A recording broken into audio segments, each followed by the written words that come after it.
I think it'll sting for a while, watching all the games going forward. I think it'll sting just knowing that, we had an opportunity to win. And obviously going the offseason, just trying to work on the things that we didn't do as well and things we need to get better at. We were pretty much in control of that game for the majority of the game, and to lose it there at the end is very tough and sting for a long time, because I think everybody in this locker room, we believed we were going to win this game. Congratulations, Green Bay, on your season. Congratulations in the progress. Okay? Congratulations that we know that Jordan Love is a guy. Congratulations that he shows a lot of similarities to your previous quarterbacks. He can throw like Aaron Rodgers. He's gutsy like Brett Favre that we kind of established in that last play of the game. And just really even throughout that Cowboys game, you can tell he has that, brash Brett Favre bravado about him. But we know he's immensely talented. And the beautiful thing from when I'm looking within social media, when I'm looking through, the Packers wheelhouse and fan bases, I don't see much negativity. I don't see much blame game. I don't see much pointing fingers there, pointing fingers there. I feel as if, for the most part, everyone understood the difficulties of playing this game. Everyone understood that Jordan Love is going to be a risk taker for the remainder of his career. And it seems as if no one's blaming Matt LaFleur for putting up 0 points in the fourth quarter. No one's blaming anyone. There were disgusting interceptions, a pass that was a little bit too high, I believe, to Tucker Kraft, and that got picked off by Dre Greenlaw. And then, of course, the game-sealing interception that he had concealed as well. So there was a lot of mishaps, I guess, with Jordan Love, but I don't see anyone really getting mad and really pissed off because they understand that they got a guy. If he was playing poorly, or if he was on edge, or if he had, I guess the reputation of what a Brock Purdy has, and he puts up a 2-interception performance, maybe there's a little bit more anger. But let me know what you guys think in the comments. How do you feel about Jordan Love in the future? How do you feel about his performance against the Cowboys and against the San Francisco 49ers? Do you think he was nervous? Do you think he was timid? Do you think it was a little bit too bold? Do you think he was, for lack of a better word, reckless? I'm trying to figure out the best word to really explain how he played in reckless at the very end. The last play on offense, that is the only word I can really think of. You could say potential playmaker, if he completes that ball and Christian Watson gets underneath it, we're not saying anything, but you understand that throwing across your body is a legendary no-no, and only a few quarterbacks can get away with it. And in my personal opinion, I have only seen bad quarterbacks get away with it. Usually good quarterbacks, the defense is always on 10, so it doesn't happen like that. So let me know what you guys think in the comments about if there is a blame, if we should be pointing fingers. But not only that, I think we really, really need to bask in the ambience of the season that you guys had. I want to know, what was the best win? Was there a shocking win? What about the play? What about the moment? When did you get on the train of, yeah, Jordan Love is the guy? And I really want to give big ups to another player, Aaron Jones, man. Aaron Jones and how he finished the season. I believe it was 5 consecutive games where he got over 100. And in this game where he had that sexy 53-yarder. And once again, that was a point in the game where you guys didn't score, which was so shocking. I guess we do have, now I'm thinking about it in real time, we do have a guy we can blame. But y'all let me know if I'm wrong. Y'all let me know if No Miles, we like him. No Miles, you don't know what you're talking about. No Miles this, No Miles that. This Anders Carlson guy,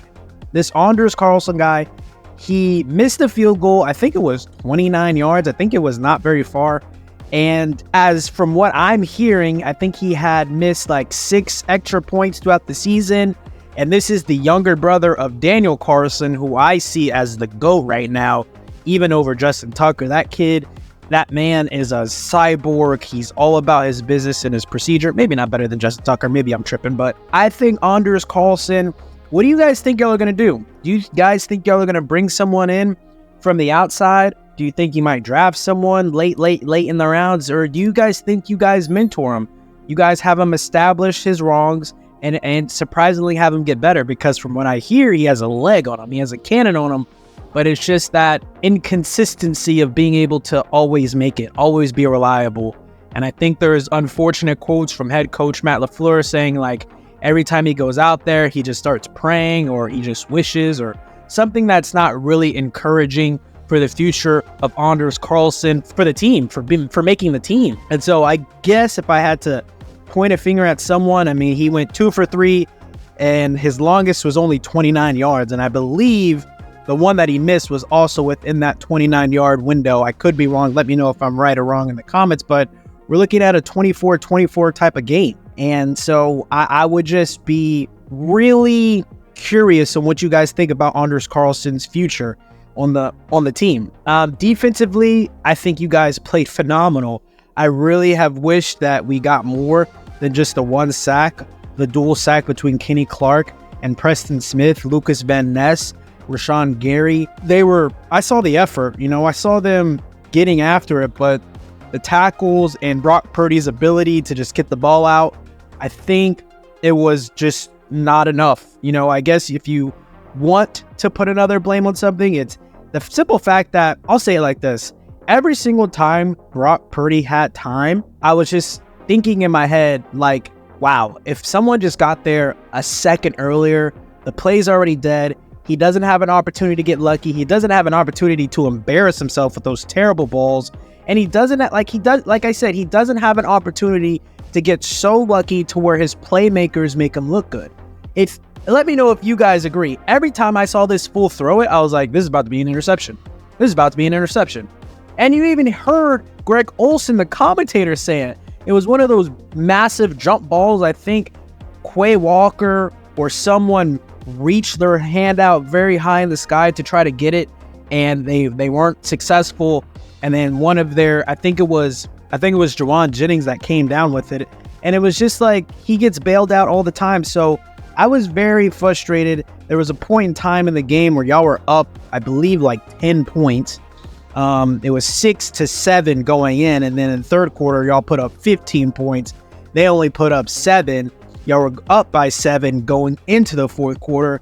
And it just felt like y'all were going to win. I don't know. I never felt as if y'all were going to lose that game until you guys lost the game. Even the minute and change that Jordan Love had to really seal the drive, I thought, okay, he's about to just move this ball down the field. And so let me know what you guys think about how your defense performed. We do have a lot of positives. Once again, you have a very young quarterback that has a lot of talent, had a lot of mentorship with a future Hall of Famer and Aaron Rodgers. And we found out that Matt LaFleur can run this offense without Aaron Rodgers. Matt LaFleur is a genius without Aaron Rodgers. I have been on the fence with it, but I'm glad he shut me up. I'm glad he says, no, I'm one of those dudes, respect me. And I'm like, okay. And then you have Romeo Doubs, a second-year guy, Jaden Reed, a rookie, Bo Melton, a second-year guy, Luke Musgrave, a rookie, Christian Watson, a second-year guy, Tucker Kraft, a rookie. Your main contributors, the main contributors are very young. All rookies or second-year dudes.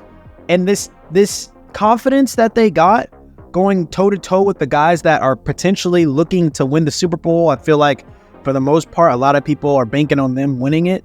Y'all went toe-to-toe with the Giants. Y'all were up 7 points in the fourth quarter. Whatever happened after that.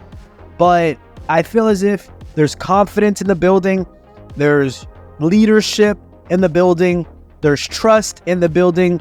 There's a great head coach in the building. It's just, maybe the game was lost because maybe you just didn't know how to win with having such a young team. Maybe that could have been it. I would just probably harp on that mostly. Maybe you guys just didn't know how to close a game in the playoffs against a number 1 seed, which is a thing. That is a thing. And so I just want to continue to tell a story about me seeing Jordan Love grow this season. And I just want to know, once again, what was y'all's favorite moment within this year? What was your favorite Jordan Love moment or your Jaden Reed moment? Romeo Doubs, whoever on defense. Let me know what you guys think in the comments. Thank you also so much for tuning in to our live stream. We had a lot of fun. And do not forget to like, comment, and subscribe.